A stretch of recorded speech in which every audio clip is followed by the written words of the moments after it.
His hands weren't supposed to linger that long on my waist. But that night, they did. And I didn't stop him. It started as a regular Friday: wine, laughter, old songs, two friends trying to forget the world outside his apartment. The city lights glimmered through the blinds, bouncing off his face, the same face I'd trusted with every secret, except the one I was about to create. "God, you look exhausted," he murmured, pouring me another glass. "Exhausted from pretending," I said, without realizing those words had weight. His eyes locked on mine. He didn't blink. The room went silent, except for our breaths. That silence. It's where everything started burning. I know what you're thinking: best friends don't cross that line. Well, sometimes the line gets blurry when the heart is lonely. Before I tell you what really happened that night, make sure you like this video, subscribe, and turn on the notification bell, because trust me, this story? You'll want to know how far I let him go, and how deep the guilt still haunts me. Now, let's rewind to how a simple friendship became the spark that almost burned my entire life. We met 6 years ago. I was newly married, trying to find my rhythm as a wife. He was my comfort zone, my constant. The guy who always listened when my husband didn't. He was safe. Or so I believed. Late night calls. Long drives. Endless conversations about what-ifs. It started innocent, like all dangerous things do. Then one night, during a storm that wouldn't stop, he called. "Come over," he said. "You shouldn't be alone in that weather." I should have said no. But something in his tone, protective, warm, inviting, made me grab my keys. His apartment smelled like cinnamon and something else, something, male, intoxicating. He handed me a towel, then wrapped a blanket around my shoulders. Our faces were inches apart. My pulse betrayed me. "You're shaking," he whispered. "From the rain," I lied. But he knew better. His fingers brushed a strand of wet hair from my face. My breath hitched. Then, without asking, he leaned closer, not kissing me yet, just hovering, daring me to move. And I didn't. That's how betrayal begins. Not with touch. But with permission. Somewhere in the middle of that night, friendship melted into something warmer, wetter, deeper. And I remember thinking, if love feels like this, maybe sin isn't that bad. But the morning after was different. The air carried guilt. His silence screamed louder than any confession. And yet, when he smiled, I knew it wasn't the last time. Stay tuned for chapter 2, where I'll tell you how I tried to run from him, only to end up craving him more. Before that, don't forget to subscribe, share, and like this story if you've ever been tempted by a friendship that went too far. Because sometimes, love doesn't come with promises, it comes with consequences.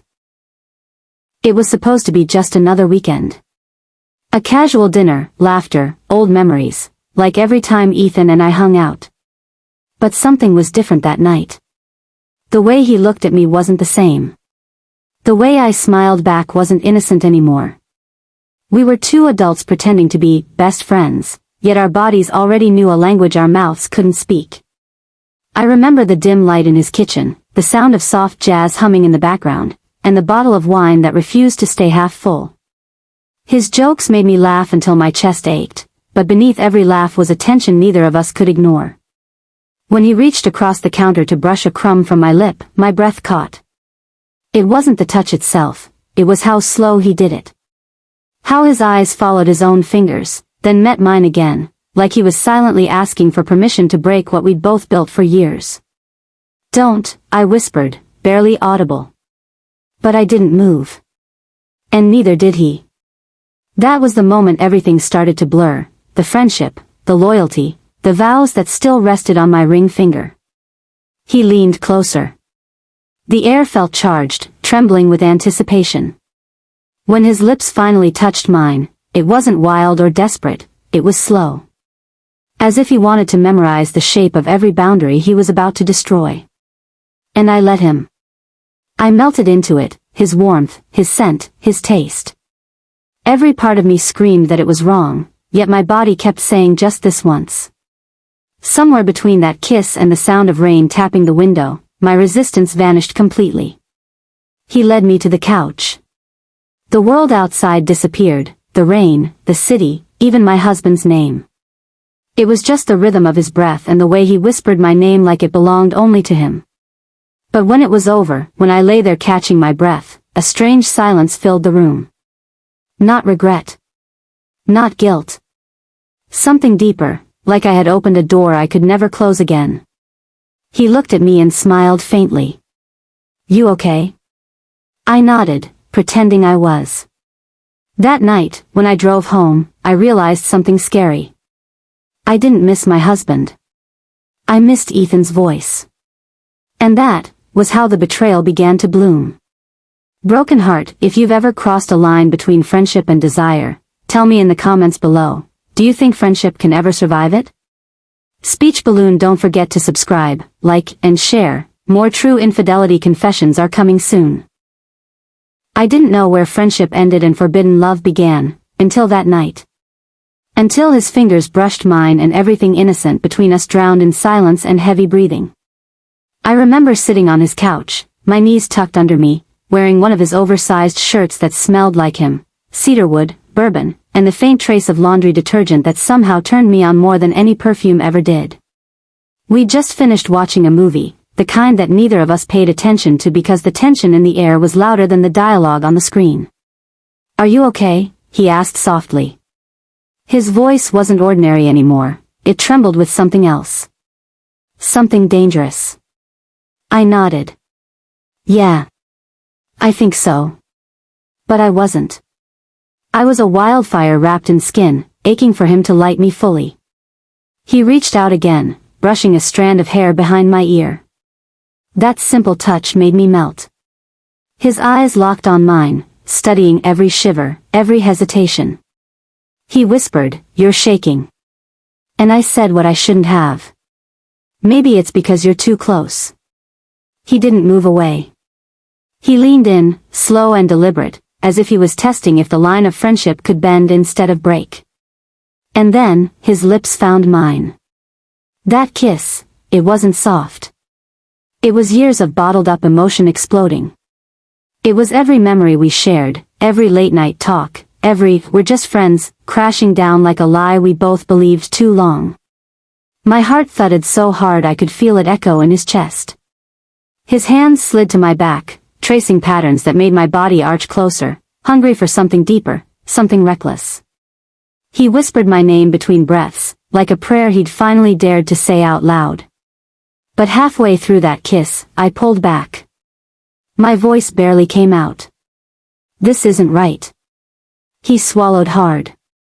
"Then why does it feel so perfect?" I didn't answer. I couldn't. Because it did feel perfect. And that was the problem. That night, I drove home trembling, replaying every second. His taste still lingered on my lips, and my heart refused to slow down. I told myself it was a mistake, that best friends shouldn't cross that line, but I also knew I'd cross it again if he asked. And he did. A few nights later, his text came. "Can we talk? I can't stop thinking about it." Neither could I. Mid-story CTA. If you've ever had a friendship that turned into something you couldn't control, hit that like button, subscribe, and tell me in the comments, did it feel right, or did it destroy something you loved?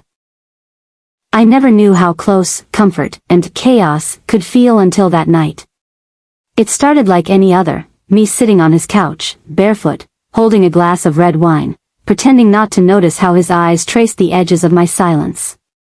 The movie was playing, but neither of us was really watching. The air between us was thicker than the music humming from his old Bluetooth speaker. He looked at me, really looked, the kind of stare that sees past your excuses. Then he said softly, "You've been too quiet lately. Talk to me." And I did. I told him everything. The emptiness of my marriage. The way my husband's voice had become just background noise.